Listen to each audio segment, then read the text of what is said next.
ఇవాళ ఎట్లాగూ రేపు రాబోయే ప్రభుత్వం ఏదైతుందో బీఆర్ఎస్ పార్టీ కేసీఆర్ గారు ముఖ్యమంత్రి కాబోతున్నారు. రేపు రాబోయే ప్రభుత్వం బీఆర్ఎస్ పార్టీ కేసీఆర్ గారు ముఖ్యమంత్రి కాబోతున్నారు. కానీ at least let it not be repeated. మీకు అప్పుడు 94 అని రిపీట్ కాకుండా చూసుకోవద్దా? రేవంత్ రెడ్డి గారి కొనసాగినట్టు ముఖ్యమంత్రిగా 94 రిపీట్ అవుతుంది చెప్పంటుండే.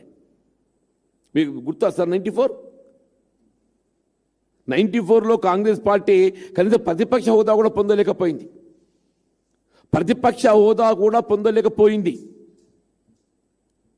రేపు రాబోయే శాసనసభ సాధారణ ఎన్నికల్లో వీళ్ళ బీఆర్ఎస్ పార్టీ కేసీఆర్ గారు ముఖ్యమంత్రి కావడం తథ్యం. ప్రజలు ఏదైతుందో వాళ్ళు అప్పుడే వచ్చేసింది ప్రజల నానుడి. రేవంత్ రెడ్డి పోవాలి, కేసీఆర్ రావాలి. ఒకటే నినాదం, రేవంత్ రెడ్డి పోవాలి, కేసీఆర్ రావాలి. ప్రజల నోళ్ళ నానుడి వచ్చేసిందా? దాన్ని ఎవరు ఆపలేరు. కనీసం ఆ ప్రతిపక్ష హోదా దక్కాలన్నా ఇవాళ రాహుల్ గాంధీ గారు పార్టీ మరి ఏమైతే తెలియదు, ఆయన ఏం ఆలోచన చూస్తుండో.